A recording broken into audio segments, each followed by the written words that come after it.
Dr. Shabir, welcome to Let the Quran Speak. Pleasure to be on. We are continuing our series on misunderstood Quranic verses, and the verse we have today is from chapter 4, verse 157.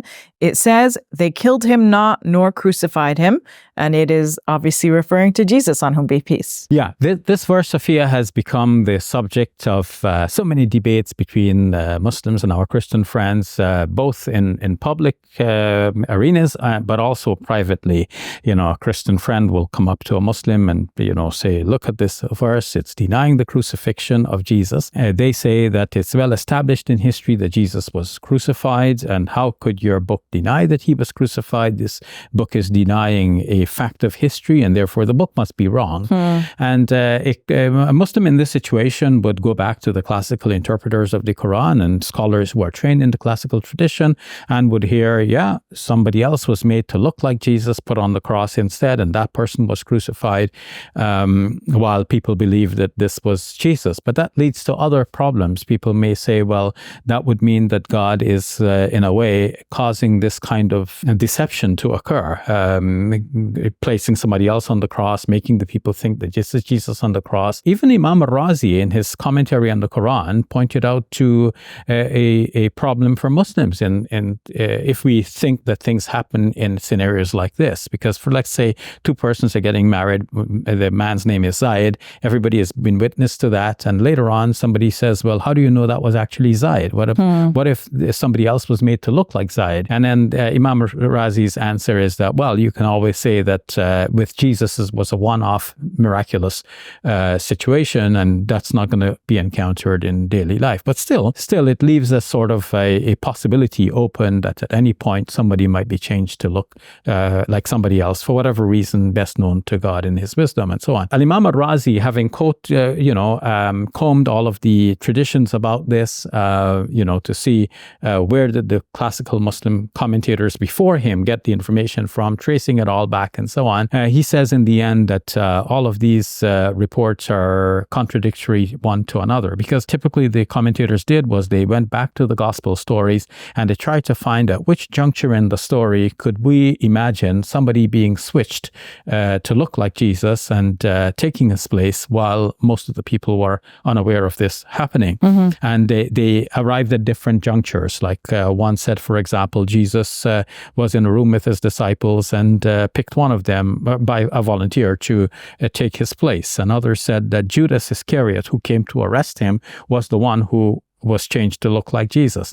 Another report says that when Jesus was arrested and placed under a Roman guard, the Roman guard was made to look like Jesus, and then he was arrested and he was put on the cross and so on. So Imam al-Razi says, هذه الوجوه متعارضة متدافعة والله أعلم بحقائق الأمور. These various interpretations are conflicting, mutually contradictory, and God knows the truth of the matter. But Imam al-Razi himself proposed another thing, which is more along naturalistic lines. He said that the governor at the time didn't want Jesus to be killed. This seems to be a reflection on what is known of Pilate from the Gospels, though this is thought to be not historically accurate. Nonetheless, Imam al-Razi says that the governor, wanting to pacify the masses, got a person, dressed him up to look like Jesus, and had that person crucified. And because people were at a distance and it was a little dark, they didn't quite make out. Now, he's obviously given a very naturalistic type of explanation here, but whether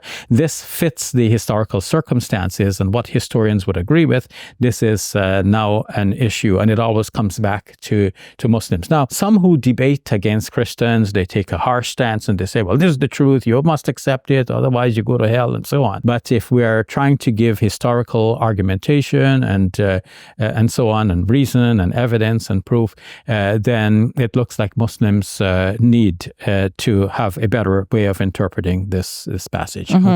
So Surah 4 verse 157 says, "Ma qataluhu wa ma salabuhu," they kill him not, nor did they crucify him. To avoid repetition, the classical commentators said that crucify here must not mean they didn't kill him, because that would be they didn't kill him and they didn't kill him. Yes. But it must mean they didn't even put him on the cross. So they didn't kill him, nor did they even put him on the cross. That's a classical interpretation, and hence they have to find somebody else who was put on the cross, because they all agree there was a crucifixion event. Everybody saw, like, Jesus is on the cross. So how do you explain that?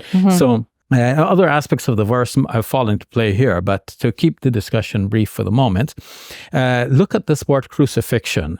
Elsewhere in the Quran, the word seems to mean that you hang a person until they die.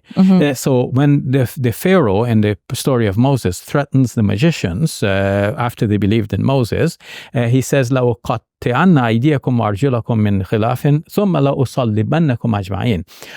off your arms and legs from opposite sides, and then I will crucify you, all of you together. Sounds gruesome. Yes. So Yusuf Ali, in his translation of Surah 7, verse 124, puts it that Pharaoh is saying to them, after I cut off your hands and legs, I will put you to die on crosses. So I will cause you to die by hanging you on crosses, something to this effect. He took it meaning to be that crucifixion means, putting the person to die. Abdul Majid Daryabadi, in his translation of the Quran and commentary, gave the classical interpretation in the translation itself. But in his notes to the translation, he defined crucifixion as the act of putting a person to death by means of crucifixion, by means of hanging them on a cross. So you see this inherent meaning there. Now we find this in the Quran as well, elsewhere. Surah 5, verse number 33 speaks about the crime of hiraba, of what is called highway robbery in classical Islamic law. But the Quran says those who wage war against God and His Prophet, their reward or their punishment is an yuqatalu aw yusallabu. Either they should be killed or crucified. Because there is an or, it means it's one or the other. Now, how would one be crucified if it's not by killing? In fact, everyone interprets this verse to mean that it's the person will be, the crucifixion here would involve death. So the person might be killed by some other means and then hung up as a deterrent to others. That means his dead body. So the crucifixion here is the hanging up of a dead body. Or the person may be hung up alive and then a spear may be thrust into the stomach of the person, thus killing this highway robber. Of course, this too would be inappropriate in our present circumstances, but how to apply this verse and so on, that's another discussion. But what does the word crucifixion here mean? It means, it implies death, either death by some other means and then hanging up the dead body, or hanging the body until it dies. In either case, we have a dead body on the cross. So we go back, mean the way the Quran interprets crucifixion is that it entails death. It's not just death. Putting somebody up on a cross if they don't end up dying. That's right. Okay. That's right. So when we go back to Surah 4, verse 57, then we see that the repetition is avoided once we understand that crucifixion involves death. But it is, yes, on the surface it might look like there is a repetition, but only when we realize that crucifixion is an extraordinary means of killing. So that's why it's mentioned separately. So they did not kill him ma qataluhu by some general means or some usual means. Wa ma salabuhu, they did not even kill him by that extraordinary means of crucifixion. Now we find repetition like this in the Quran elsewhere. For example, inna alladhina amanu wa amilu salihati wa aqamu salata wa atu zakah. Those who believe and do good deeds and establish prayer and give charity. Now, establishing prayer and giving charity are part of doing good deeds. So why mention them again? It's like doing good deeds and doing good deeds. But it's doing, when the two are mentioned in juxtaposition like this, doing good deeds now must be taken to mean doing good deeds in a general way, and then doing the prayers and giving charity. These are very specific and very important, significant good deeds, and that's why they're mentioned separately. In a similar way, they did not kill him by some ordinary means. وَمَا صَلَبُوهُ, they did not kill him by means of crucifixion. Now, if Muslims took this line of argumentation, then we're not saying we were there on the scene and we know exactly how it happened, but we're saying now that by looking at the Quran from this light, it is not necessary to defend the idea that somebody else was made to look like Jesus and put on the cross instead of him, with all of the historical discussions that ensue from that. All right, we'll leave it at that. Thank you, Dr. Shabir. You're welcome. Assalamu alaikum. Welcome to Muslim Media Hub, the new home of Let the Quran Speak. Here we spread positivity and good. We help people experience the beauty of Islam and help them appreciate and understand Muslims. This beautiful building we purchased at cost $2.3 million.